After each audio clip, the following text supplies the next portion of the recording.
आपने बताया कि जो किडनी पेशेंट हैं जिनका डायलिसिस होता है, हाँ, वो किस तरह से डायलिसिस से बच जाते हैं और किडनी जो है प्रॉपर वापस हील हो जाती है, क्योंकि मोस्टली हमने देखा है कि जिसकी किडनी खराब हो गई वो ट्रांसप्लांट ही कराता है या मर जाता है।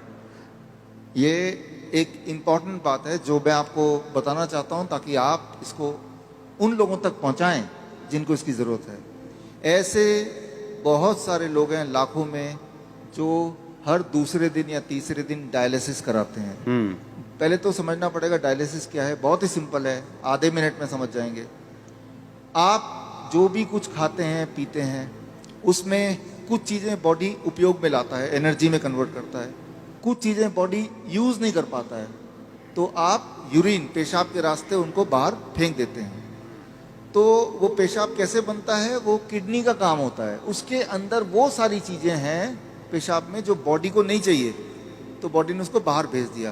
क्रेटनाइन है, यूरिया है, यूरिक एसिड है, ऐसे बहुत सारी चीज़ें हैं, छोटे मोटे प्रोटीन हैं अलग अलग तरह के जो बॉडी को नहीं चाहिए, तो बॉडी ने पेशाब किया। आप बोलेंगे अरे मुझे पेशाब आ रहा है, तो वो किडनी ने बाहर भेजने का तैयारी कर ली है और आप गए और आपने अपने आप को हल्का किया, ठीक हो गया। ये तो हुआ नॉर्मल। आपका बॉडी खुद ही आपका डायलिसिस कर रहा है। डायलिसिस ये है, हमारा बॉडी हमारे अंदर की जो चीज़ जो हमें नहीं चाहिए वो बाहर फेंकने का रास्ता बनाया, इसे कहते हैं डायलिसिस। यानी कि हमारे सबकी बॉडी करती है इसको। अगर वो करना बंद कर दे, किडनी अपना काम करना बंद कर दे, अब जब मैं पानी पी रहा हूँ और बॉडी को उनमें से कई सारी चीज़ नहीं चाहिए लेकिन बाहर का रास्ता बंद है, तो बॉडी क्या करेगा, गुब्बारे की तरह, बैलून की तरह उस पानी को, उस फ्लूइड को बॉडी में ही इकट्ठा होता रहेगा। ऐसे लोगों के पैर आप देखेंगे हाथी की तरह हो जाते हैं, सूज जाते पैर, हाथ सूज हाँ, जाते हैं, पैर हाथ सूज जाते हैं, गले मुंह सूज जाता है। तो क्या है, उनका जो यूरिन आउटपुट है, पेशाब या तो कम हो गया है या खत्म हो गया है। अगर आपसे बोलें कि एक दिन बिना पेशाब किए रहना है, इम्पॉसिबल। कितना दर्दनाक हो सकता है। और ऐसे लोग फिर मशीन की मदद लेते हैं। वो मशीन वो खींचता है खून में से वो ऐसे पानी जो खराब है और निकाल के बाहर करता है। इसका मतलब हर दूसरे दिन उसको ऐसा करना पड़ता है और दूसरे दिन तक बॉडी में पानी जमा रहता है। और जबकि बॉडी में पानी जमा रहेगा तो उसका हार्ट के ऊपर भी बोझ है, लंग्स के ऊपर भी बोझ है। हर दिन वो कमजोर होता जा रहा है, हर दिन वो मरता जा रहा है, डायलिसिस कराने के बावजूद भी या डायलिसिस कराने की वजह से भी, क्योंकि डायलिसिस भी किडनी को और फर्दर खराब करती है। तो अब आपको समझ आ गया कि प्रॉब्लम क्या है, डायलिसिस किसे कहते हैं, किडनी खराब होना किसे कहते हैं। ऐसे लोगों को पहचानेंगे कैसे, आप जब देखेंगे। हम कैसे पहचानते हैं ऐसा पेशेंट को, कोई रिपोर्ट की ज़रूरत नहीं है मुझे, आपको भी ज़रूरत नहीं है। आप सिर्फ ऊपर से नीचे देखेंगे, अगर पैर हाथ में सूजन है थोड़ा बहुत भी, तो समझ लीजिए कि किडनी फेलियर की तरफ आप बढ़ चुके हैं। लेकिन घबराने की बात नहीं है। पहली बात, जब सूजन होती है बॉडी में, पानी जम जाता है तो सांसें भी नहीं ले पाता है, मुश्किल से लेता है, तो ये भी गड़बड़ है। वो चलता है थक जाता है, ये भी गड़बड़ है। तो ये तो हो गया। अब करना क्या है, सोल्यूशन क्या है, आपके बॉडी के अंदर से पानी को निकालना है। उसके लिए बड़ा आसान गॉड का दिया हुआ सोल्यूशन आपके पास ही है इसी वक्त। तीसरा kidney, third kidney. Third kidney किसे कहते हैं, आपका स्किन, सबसे बड़ा बॉडी का ऑर्गन। आपके स्किन में देखेंगे छोटे छोटे छेद हैं, है ना। तो ये जो छेद हैं, ये छेद से पसीना निकलता है। आप पसीने का एक बूंद लीजिए, पेशाब का एक बूंद लीजिए, दोनों को लैब में ले जाइए। अब पूछिए कि इसमें क्या है। पेशाब के एक बूंद में क्रेटनाइन, यूरिया, यूरिक एसिड, वो सारा कुछ मिलेगा जो पसीने के एक बूंद में मिलेगा। अच्छा, हाँ, यानी कि पसीना और पेशाब सेम है, अलग अलग नहीं है, बिल्कुल सेम है। केमिकल कॉम्पोजिशन दोनों का सेम है। उसमें भी सोडियम है, उसमें भी सोडियम है, उसमें भी पोटेशियम, उसमें भी पोटेशियम है। आपका पसीना एक तरह से बॉडी का पेशाब का ही एक और फॉर्म है। आपका जो स्किन है, ये भी भगवान का बनाया हुआ इमरजेंसी किडनी है, इमरजेंसी किडनी।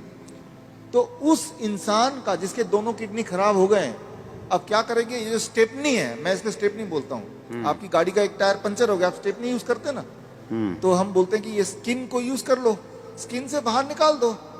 अब सवाल आता है स्किन से कैसे निकालें। स्किन से निकालने के तरीके, अभी बाथटब का वीडियो प्लीज चला दें। ओके, चलाओ वीडियो बाथटब का। हमारे हॉस्पिटल में, हिम्स हॉस्पिटल है, डेराबस्सी में है, अभी जलंधर में भी खुल गया है। आप देखिए यहाँ पे वीडियो। ये जो लोग आप देख रहे हैं, ये पानी के टब में बैठे हुए हैं। पानी का टेम्परेचर याद रखिएगा 40 डिग्री सेल्सियस पे है। पानी गले तक है। गले तक पानी अगर हो, उसका टेम्परेचर अगर 40 डिग्री सेल्सियस मेंटेन कर पाएं, और ये लोग अगर 2 घंटे बैठ पाएं, तो 2 घंटे के अंदर 2 घंटे सुबह शाम के एक बार या फिर 1-1 घंटा 2 बार। अच्छा, ऐसा करने से, ये सारे किडनी पेशेंट हैं, ये वो पेशेंट हैं जो हर दूसरे तीसरे दिन डायलिसिस कराने जाते थे, लेकिन अब वो जाते नहीं हैं। क्यों?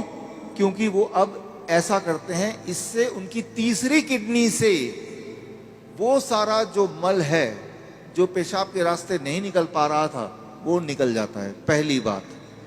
दूसरी बात, और ऐसे टब में, कोई भी टब में बैठ जाना है, कोई भी टब में, कोई भी टब हो, और उसमें जो पानी है उसे 40 डिग्री पे ही रखना है। 40 डिग्री पे रखना है। और नापना कैसे? थर्मामीटर से। थर्मोमीटर आप 150-200 रुपए का मिल जाएगा। पानी नापने वाला, जो पानी नापने वाला स्पेशल थर्मामीटर, स्पेशल थर्मोमीटर 150-200 में मिल जाएगा। हाँ, कहीं उसको चेक करते रहना कि वो 40 डिग्री पे मेंटेन रहे। अगर कम हो गया, गर्म पानी डाल लेना है, गर्म पानी डाल देना, 2 घंटे बैठना है। 2 घंटे बैठना है। ये टेम्परेरी सोल्यूशन है कि किडनी हील भी होगी? इसमें मैं आता हूँ। हाँ, ये किडनी हील होगी, लेकिन कैसे? 2 चीज होगा उसके साथ। आप अगर ये करेंगे तो एक्सपेरिमेंट करने के लिए उस इंसान का पहले आप बोलिए कि वजन करे, क्योंकि वजन में वो अंदर पानी है। 2 घंटे बाद दोबारा वजन करेंगे तो आधा किलो, 1 किलो, 1.5 किलो वजन कम मिलेगा। मतलब बाहर आ गया, वो बाहर आ गया। पहली बात। आप एक और काम करें, उनके पैरों के सूजन के फोटो खींच लें। 2 घंटे बाद दोबारा देखें, अरे सूजन कहाँ गया? अरे बाहर चला गया, उसको बॉडी ने बाहर भेज दिया। एक और काम करें, किडनी पेशेंट की एक दिक्कत होती है, उनका बीपी बहुत हाई रहता है। क्यों? गुब्बारे को जैसे फुलाएंगे तो प्रेशर बढ़ गया ना, तो बॉडी भी तो गुब्बारे की तरह फूल रही है, पानी अंदर डल डल के, तो प्रेशर बढ़ता जा रहा है। तो चाहे कितनी भी दवा खा लें किडनी का पेशेंट, प्रेशर उनका बहुत ज्यादा होता है, ब्लड प्रेशर। अच्छा, लेकिन तो अब पहले प्रेशर नाप लें, ज्यादा ही मिलेगा 200/100। अब पानी में बिठाएं, और अब पानी में बिठाने के बाद 2 घंटे बाद दोबारा प्रेशर नापें, तो प्रेशर कम हो जाएगा। कम से कम 40 यूनिट कम हो जाता है, किसी का 20 यूनिट कम हो जाता है, लेकिन कम जरूर होता है, हर एक का कम होता है।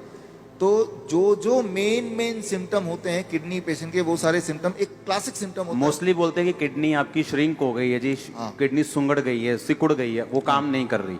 हाँ, वो फिर से बढ़ेगी कि नहीं बढ़ेगी? ऐसे ही रखना पड़ेगा पेशेंट को? ये बड़ा इंटरेस्टिंग है। ये सवाल बहुत सारे पेशेंट ठीक होने के बाद भी पूछते हैं। ठीक होना कैसे पता चल गया? कि अब उनको ये करने की जरूरत नहीं है। 3 महीना लगातार करने के बाद अब करने की जरूरत ही नहीं है। अब पेशाब भी नॉर्मल हो रहा है, सूजन भी नहीं आ रही है, ब्लड प्रेशर भी नॉर्मल है, नहीं ठीक हो गया। लेकिन वो क्रिएटिनाइन और यूरिया, क्रिएटिनाइन भी नॉर्मल आ गया, यूरिया भी नॉर्मल आ गया, यूरिक एसिड भी नॉर्मल है, सारा कुछ नॉर्मल हो गया। हाँ, ब्रीदिंग भी नॉर्मल है। साइज किडनी का। अब आता है साइज। तो साइज के लिए वो बोलता है, तो डीटीपी स्कैन करने बोलते हैं। हालांकि हम रिकमेंड नहीं करते, लेकिन स्कैन कराते हैं। तो पहले वाला साइज उसके पास था, पहले भी स्कैन कराया था, 3 महीने बाद दोबारा स्कैन कराते हैं। तो स्कैन में वो साइज बढ़ी हुई दिखाई देती है, मतलब वो किडनी जो है वो बढ़ चुकी है, फिर से साइज उसका अच्छा हो रहा है, अच्छा हो गया। और ये स्कैनिंग बताती है। हाँ, और वो जो स्कैनिंग बताती है, वो स्कैन पहले और बाद के वो किताब में है। और ये किताब मैं चाहता हूँ कि आपके हाथों से इसका लॉन्च हो जाए। हाँ, ठीक है। हाँ, और ये जो किताब को बनाने में, ऑब्जर्वेशन स्टडी में जिन्होंने मुख्य भूमिका निभाई है, हमारे डॉक्टर संजीव सूद जी हैं। आप भी एक बार आ जाएं। डॉक्टर गगन है, ये भी आ जाएं। दयानंद आयुर्वेदिक कॉलेज में इन्होंने हमारे साथ मिलके हमें मदद करते हुए इस चीज़ को दुनिया तक पहुंचाने के लिए काम किया। प्लीज़ आ जाएं। डॉक्टर अनु, प्लीज़ कम। किताबें और भी हैं, 2 ले आते हैं। इसका नाम है प्रत्यारोपण, यानी किडनी ट्रांसप्लांट का अंत। किडनी, आपकी खुद की किडनी ही काम करेगी, किसी और की किडनी की कोई आवश्यकता नहीं है। भगवान का दिया हुआ किडनी, उसी को स्टार्ट करना है, उसी को काम करना है। तारीफ करो सब। थैंक यू आओ। Thank you thank you. अच्छा, हमने कितने ऐसे लोग आपके लोग मोहल्ले में ऐसे आपने देखे होंगे जो किडनी ट्रांसप्लांट नहीं करा सकते, डायलिसिस नहीं करा सकते, मर जाते हैं। देखे कि नहीं देखे? चर्च में हील होते हमने देखे हैं, लेकिन जो बहुत से लोग हैं जो यीशु मसीह को नहीं जानते, हमने हॉस्पिटल्स में देखा है। मेरे फ्रेंड्स हैं जो हॉस्पिटल्स चलाते हैं चैरिटेबल, वो बताते हैं कि किडनी पेशेंट किस तरह से आते हैं और उनके पास मशीन्स नहीं है, उनके पास स्ट्रक्चर नहीं है और लोग ऐसे ही मर रहे हैं। और देखो, जब डाइट का जिक्र होता है तो यकीन नहीं होता कि डाइट से कैसे कोई हील हो सकता है, और ये भी यकीन नहीं हो रहा कि बाथटब में बैठ के या ऐसे ऐसे करके कैसे कोई हील हो सकता। और उसको खाना क्या है किडनी पेशेंट को? सेम DIP डाइट प्लस ये जो मैंने बताया, ये 2 घंटे बैठना है। 2 घंटे बैठना है। कई बार लोग 2 घंटे नहीं बैठ पाते, तो 1 घंटा करके 2 बार बैठ लिया। कई बार 1 घंटा भी नहीं बैठ पाते, चलो 40-40 मिनट करके 3 बार बैठ गए। 2 घंटे का आपको रूटीन पूरे दिन भर में 2 घंटे बैठते हैं ना, तो यहाँ से जितने पोर्स हैं तब जाके पूरा निकलता है। ये एक रूटीन बनता है। और 3 महीने बाद फिर उसकी किडनी अपने आप काम भी करना शुरू करती। अपने आप काम करना शुरू करती है, तो फिर ये बंद कर देना है। डाइट चलेगा जिंदगी भर, डाइट चलेगी, हाँ, इसको बंद कर देना है। ये बंद हो जाएगा, ये बंद हो जाएगा और पेशेंट नॉर्मल रहेगा। पेशेंट अब वो पेशेंट ही नहीं है, अब वो पेशेंट नहीं, अब पेशेंट नहीं है, वो आप और हम जैसे हैं। नॉर्मल हो गया वो। हमारे दर्शकों के लिए एक खास मेरा मैसेज, आप इस दोनों चैनल के माध्यम से मेरे वीडियोस आप देख रहे होंगे, नए नए जो टेक्निक्स हैं वो आप सीख रहे होंगे। एक चीज़ करना भूल जाते होंगे कि वो ये है कि सब्सक्राइब करना। सब्सक्राइब कीजिए ताकि जो मेरे नए टेक्निक्स हैं, नए वीडियोस हैं, वो राइट टाइम पे आप तक पहुँचे, सबसे पहले पहुँचे।